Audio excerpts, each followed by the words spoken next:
Hello hello hello. तो आज हम पढ़ने वाले हैं क्लास 7 का साइंस का topic transportation in animals and plants. तो सबसे पहले ट्रांसपोर्टेशन सोच के ना मुझे तो यही याद आता है, और आप भी सच सच बताना कि आपको क्या याद आता है। तो इस वीडियो में मैं आपको ट्रांसपोर्टेशन इन ह्यूमन बींग्स और एनिमल्स के बारे में बताने वाली हूँ। हाँ, बस के बारे में नहीं। तो फिर अगर आपको प्लांट्स का देखना है ना, तो फिर अभी डिस्क्रिप्शन बॉक्स में जो लिंक है उस पर क्लिक करो और पार्ट 2 देख लो। तो देखो, जो सबसे पहला क्वेश्चन दिमाग में आता है ना, वो आता है व्हाट इज़ ट्रांसपोर्टेशन। तो जो हम इंसान हैं, यानी हम ह्यूमन बींग्स, लिविंग ऑर्गेनिज्म, हमें फूड भी कंज्यूम करना होता है, ब्रीथ भी करना होता है और टॉक्सिक वेस्ट भी निकालना होता है बॉडी से। समझ गए ना? तो ये जो सब्सटेंसेस इन्वॉल्व होते हैं ना प्रोसेस में, तो ये हमारे बॉडी के अलग अलग पार्ट्स से ट्रांसपोर्ट होते हैं। जैसे कि हमारा फूड ट्रैकिया यानी विंड पाइप से ट्रांसफ़र होता है हमारे स्टमक में, फिर स्मॉल इंटेस्टाइन में, इसी तरीके से। तो हर एक बॉडी पार्ट का डिफरेंट तरीके से होता है, और हर एक ऑर्गेनिजम्स का डिफरेंट ट्रांसपोर्ट सिस्टम होता है, यानी प्लांट्स का अलग, एनिमल्स का अलग और ह्यूमन बींग्स का अलग। अब आता है द सर्कुलेटरी सिस्टम। तो देखो, तो जो सर्कुलेटरी सिस्टम होता है ना, वो हमारी बॉडी के अलग अलग पार्ट से बना हुआ होता है, और वो इसलिए बना होता है, उन्हें हेल्प करनी होती है सब्सटेंसेस को ट्रांसपोर्ट करने में हमारे विद इन द बॉडी, पूरी बॉडी के अंदर। तो जो हम ह्यूमंस और अदर एनिमल्स होते हैं ना, तो उनमें जो सर्कुलेटरी सिस्टम होता है वो इन 3 पार्ट से बना होता है, जो कि होता है heart, blood vessels and blood. तो अब क्वेश्चन आता है कि ब्लड वेसल्स और हार्ट होता क्या है। तो देखो, जो ब्लड होता है ना, सबको पता है कि वो खून होता है, और ज़्यादा अच्छी हिंदी में बोलूँ तो वो रक्त होता है। तो ब्लड बेसिकली एक रेड फ्लूइड होता है हमारी बॉडी में, और वो क्या करता है, वो डिफरेंट सब्सटेंसेस डिलीवर करता है। जैसे कि गैसेस और न्यूट्रिएंट्स होते हैं, वो एक बॉडी पार्ट से दूसरे बॉडी पार्ट को पहुंचाता है। मतलब एक तरीके से वो एक डिलीवरी सिस्टम की तरह रिएक्ट करता है हमारी बॉडी के अंदर। अब जो ब्लड होता है ना, वेरियस सेल्स में होता है, और somehow which transfer different substances in the body। तो ये जो ब्लड होता है ये करता है डिलीवरी सिस्टम की तरह एक्ट, और ये जो सेल्स होते हैं ये करते हैं डिलीवरी गैस की तरह रिएक्ट बॉडी में। देखो, अब आता है ब्लड वेसल्स और हार्ट।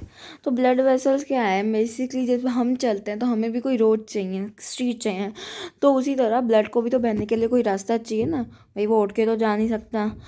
तो वही ब्लड वेसल एक टनल लाइक स्ट्रक्चर है, जिस that run throughout the body, उससे ही ब्लड जाता है।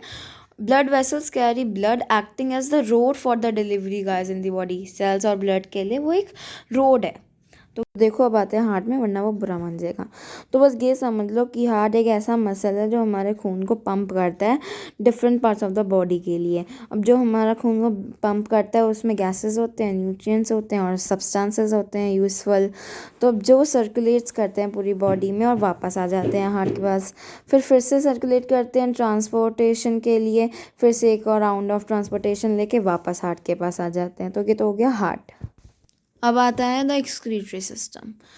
अब ना, आप जब खाते हो, आपकी मम्मी आपको अच्छा अच्छा खाना खिलाती हैं, वो आप टॉयलेट में जाके सब निकाल देते हो, तो भाई वो होता है एक्सक्रीशन, और वो आता है एक्सक्रीटरी सिस्टम में। तो हमारा हर एक बॉडी पार्ट और हर एक सेल वेस्ट मटेरियल प्रोड्यूस करता है, और जो बॉडी से निकलना ज़रूरी होता है, ये टॉक्सिक मटेरियल्स होते हैं। तो बस इतना याद रखना है कि एक्सक्रीशन क्या होता है, टॉयलेट में जाके कर देना। अब देखो, हमें ये तो पता चल गया कि ब्लड इतने सारे काम करता है, लेकिन ब्लड में ऐसा होता क्या है कि वो ये सब काम कर पाता है। तो blood contains various cells with different functions. These are red blood cells, मतलब उसके पास red blood cells, white blood cells, platelets होती हैं। And also blood also contains a fluid that is primarily composed of water, and this fluid is called plasma. और red blood cells, white blood cells और platelets के बारे में अभी हम आगे पढ़ेंगे। तो अब देखते हैं हम रेड ब्लड सेल्स। अब देखो, जो रेड ब्लड सेल्स होते हैं ना, वो ऑक्सीजन और कार्बन डाइऑक्साइड के लिए ट्रांसपोर्टेशन के अंदर होते हैं हमारी बॉडी के अंदर। तो रेड ब्लड सेल्स रेड इसलिए होते हैं क्योंकि उनमें पिगमेंट होता है, प्रोटीन होता है जिसका नाम हीमोग्लोबिन है। और after inhalation the haemoglobin in the RBCs binds to the oxygen. The blood delivers this oxygen to different cells in the body as it follows. The oxygen is utilized for respiration to generate energy and carbon dioxide. The hemoglobin then binds with this carbon dioxide generated by the cells, and in the last the carbon dioxide is delivered back to the lungs। इसमें ये बताया कि जब हम सांस लेते हैं तो जो हमारा हीमोग्लोबिन होता है वो आरबीसी को बाइंड्स कर लेता है ऑक्सीजन को, उसके बाद वो ऑक्सीजन हर एक सेल में डिलीवर हो जाती है, और फिर वो ऑक्सीजन यूटिलाइज होती है एनर्जी और कार्बन डाइऑक्साइड बनाने में। ये हमने रेस्पिरेशन में सीखा था। और फिर से जो कार्बन डाइऑक्साइड होती है वो लंग्स के पास डिलीवर हो जाती है। अब आते हैं वाइट ब्लड सेल्स। तो वाइट ब्लड सेल्स ना बेसिकली वो होते हैं जो हमारे जर्म से लड़ने में मदद करते हैं। एक तरीके से राजा के सैनिक होते हैं। हम राजा हो गए, हमारी बॉडी राजा हो गई, और जो हमारे वाइट ब्लड सेल्स हैं वो हमारे सैनिक हो गए, वो हमारी रक्षा कर रहे हैं। और ये बेसिकली बिगर होते हैं साइज़ में RBC से, और ये ट्रांसपेरेंट होते हैं क्योंकि इनके पास हीमोग्लोबिन नहीं होता। अब जो कि प्लेटलेट्स होते हैं ना, ये हेल्प करते हैं क्लॉटिंग ऑफ ब्लड में। आपने देखा होगा जब भी हम गिर जाते हैं तो उसके कुछ दिनों बाद या कुछ देर बाद क्या होता है कि एक हार्ड सी परत जम जाती है रेड कलर की, खून जम जाता है। तो वो ये सब काम प्लेटलेट्स करते हैं। और प्लेटलेट्स एक इम्पॉर्टेंट रोल निभाते हैं इन हीलिंग प्रोसेस। पहले की स्लाइड्स में मैंने आपको ये तो बता दिया था कि ब्लड वेसल्स होते क्या हैं। वो रास्ता होता है खून और सेल्स के लिए। तो अपने ये दो तरीके के होते हैं, एक होते हैं आर्टरीज और एक होते हैं वेन। तो ये जो रेड कलर आर्टरीज होती है ना, ये ऑक्सीजन रिच ब्लड कैरी करती हैं, मतलब कि ऑक्सीजनेटेड ब्लड कैरी करती हैं। और ये जो ब्लू कलर्ड वेन्स होती हैं ना, ये डीऑक्सीजनेटेड ब्लड कैरी करती हैं, यानी वो ब्लड कैरी करती हैं जो कार्बन डाइऑक्साइड में रिच होते हैं। There are separate vessels to carry oxygenated and deoxygenated blood to avoid mixing. Arteries have thicker walls than veins. This is because the blood in the arteries is pumped by the heart at a greater speed and a higher pressure than the blood in the veins. तो अब ये जो veins होते हैं ना, ये हमें green colour की दिखती है हमारे हाथ पे, लेकिन वो स्किन की वजह से होती है। स्किन की कलर की वजह से वो हमें ग्रीन दिखती है, वरना वो ब्लू होती हैं। Now the pulse. Higher blood pressure in the arteries causes subtle throbbing in some body parts like the inner side of the wrist, the neck, the temple and the back of the knees. This stubble throbbing is known as the pulse. The pulse rate is defined as the number of pulses in 1 minute. An adult human being has a pulse rate of around 72 to 80 per minute. The heart pumps oxygen-rich blood to different parts of the body, and the carbon dioxide-rich blood is then collected and delivered back to the heart. और आपने देखा होगा कि hospital में भी वो हमारी pulse rate check करते हैं किसी भी ऑपरेशन या सर्जरी से पहले। अब हमने हार्ट के बारे में तो जान लिया था, लेकिन हमने हार्ट के स्ट्रक्चर के बारे में नहीं जाना था। तो जो हमारा हार्ट होता है ना, वो चेस्ट कैविटी में लोकेटेड होता है और वो हमारे दोनों लंग्स के बीच में होता है। हार्ट के ना 4 चैम्बर्स होते हैं और ये ना रफली इक्वल होता है फिस्ट के साइज़ का। और ये जो 4 चैम्बर्स होते हैं ना, ये इसलिए होते हैं ताकि हमारा जो ऑक्सीजनेटेड है और डीऑक्सीजनेटेड ब्लड है वो मिक्स ना हो जाए एक दूसरे के साथ। और जो हमारे 2 अपर चैम्बर्स होते हैं ना, उन्हें हम कहते हैं लेफ़्ट एंड राइट आर्टरिया। और जो हमारे 2 लोअर चैम्बर्स होते हैं ना, हम उन्हें कहते हैं लेफ़्ट एंड राइट वेंट्रिकल्स। अब आता है कि हमारा हार्ट वर्क कैसे करता है। तो अब ये जो डीऑक्सीजनेटेड ब्लड होता है ना हमारे में, ये हमारे बॉडी पार्ट में एंटर करता है। सबसे पहले ये हमारे राइट एट्रियम में जाता है और उसके बाद वो वहाँ से हमारे राइट वेंट्रिकल में जाता है। और राइट वेंट्रिकल पंप करती है ब्लड को थ्रू द पल्मोनरी आर्टरी, के भी एक आर्टरी की टाइप है। और फिर से वो लंग्स के पास भेज देता है ब्लड को प्योरीफाई करने के लिए। और जो हमारी लंग्स होती है ना, वो ब्लड में से कार्बन डाइऑक्साइड निकाल देती हैं और वो एक्सहेलेशन के दौरान हमारे बॉडी से बाहर आ जाती है। और जो हमारा हीमोग्लोबिन होता है ना ब्लड में, फिर वो जो ऑक्सीजन प्रेजेंट होती है लंग्स में जो हमने इनहेलेशन के दौरान ली थी, वो बाइंड कर लेता है। उसके बाद जो हमारा ऑक्सीजनेटेड ब्लड होता है वो वापस से हार्ट के पास जाता है और लेफ़्ट एट्रियम में पहुंचता है सबसे पहले। उसके बाद वहाँ से वो लेफ़्ट वेंट्रिकल में पहुंचता है और लेफ़्ट वेंट्रिकल उस ब्लड को पंप करती है डिफरेंट बॉडी पार्ट्स में। और फिर जब डिफरेंट सेल्स ऑक्सीजन ले लेते हैं रेस्पिरेशन के लिए, और जो हमारा हीमोग्लोबिन होता है ब्लड में, वो कार्बन डाइऑक्साइड को बाइंड कर लेता है। क्योंकि रेस्पिरेशन में हमने पढ़ा है कि जब रेस्पिरेशन होता है तो कार्बन डाइऑक्साइड और एनर्जी रिलीज़ होते हैं। और फिर जो हमारा कार्बन डाइऑक्साइड रिच ब्लड होता है, फिर से वो हमारे डिफरेंट बॉडी पार्ट से पहुंच जाता है हमारे राइट एट्रियम में of the heart, and then circulation continues. And note that the deoxygenated blood flows through the right side of the heart while the oxygenated blood flows through the left side. The left ventricle is the hardest pumping chamber of the heart because it pumps oxygenated blood to the entire body.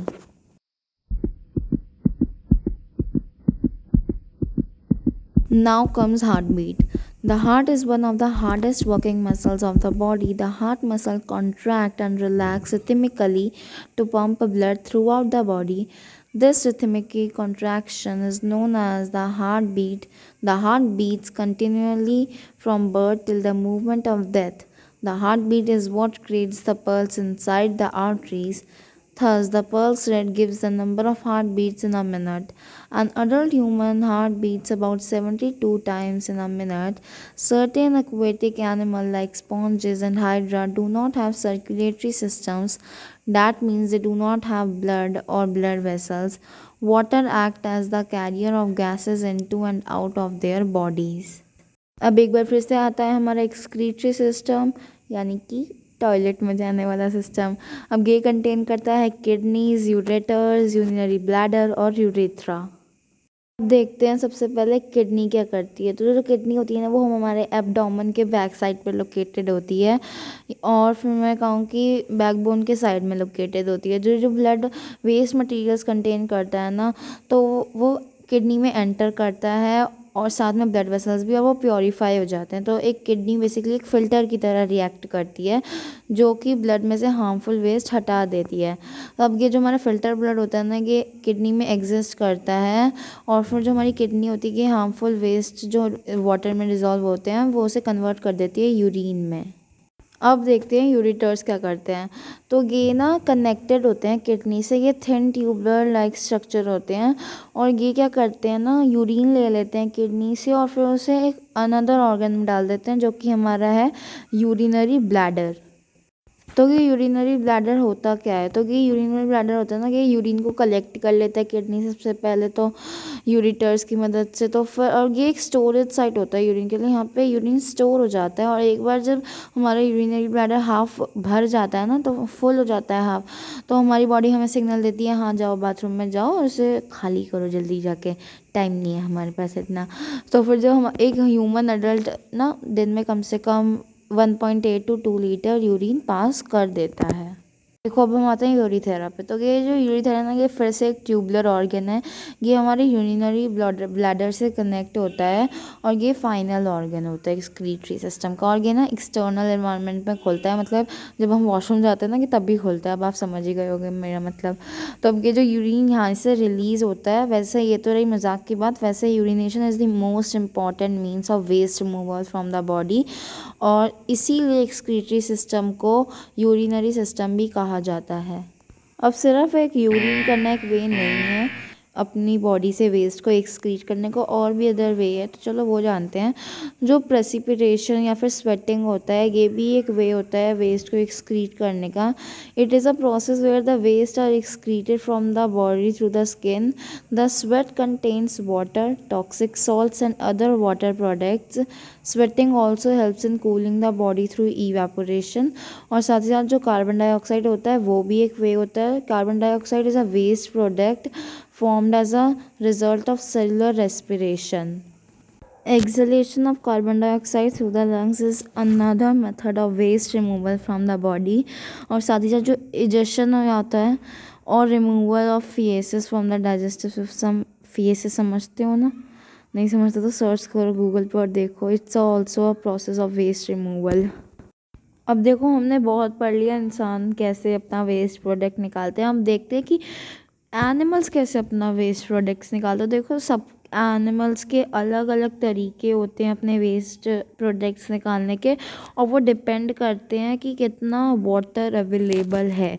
तो जो aquatic animals होते हैं ना, वो अपना waste एक ammonia के form में रिलीज़ करते हैं। वो एक गैस होती है जो डायरेक्टली डिज़ोल्व होती है वाटर में। और जो टेरेस्ट्रियल एनिमल्स होते हैं, जैसे कि रेप्टाइल्स और बर्ड्स होते हैं, वो एक semi solid white coloured waste excrete करते हैं, ताकि वाटर बचाने के लिए, वाटर को कंजर्व करने के लिए। और उस वेस्ट को ना यूरिक एसिड भी कहा जाता है। तो अब आता है हमारी वीडियो का लास्ट टॉपिक, जो कि है किडनी फेलियर। किडनी फेलियर तब अक्कर होता है जब हमारी दोनों किडनीज़ स्टॉप कर देती हैं वर्क करना, किसी इंजरी या किसी इन्फेक्शन की वजह से। और ये लीड कर सकता है accumulation of waste materials in the blood पे। जो पीपल इस कंडीशन से सर्वाइव कर रहे हैं, या तो उन्होंने अपनी किडनी रिप्लेस की है या फिर वो पीरियोडिकली अपना ब्लड फ़िल्टर करवाते हैं आर्टिफिशियल किडनी की मदद से। और वो जो हम यूज़ करते हैं आर्टिफिशियल किडनीज़ का ब्लड प्योरीफाई करने के लिए, उसे डायलिसिस कहते हैं। और अगर हम गुड अमाउंट ऑफ वाटर और लिक्विड्स पियेंगे तो हमारी kidney healthy. Thank you so much for watching the video till the end. और अगर आपको कोई भी प्रॉब्लम आती है इस चैप्टर में, do tell in the comment section, I will try to solve it. Also मैं ये पीपीटी अपलोड कर दूँगी डिस्क्रिप्शन बॉक्स में। और नई वीडियो नहीं आती, तब तक के लिए बाय बाय।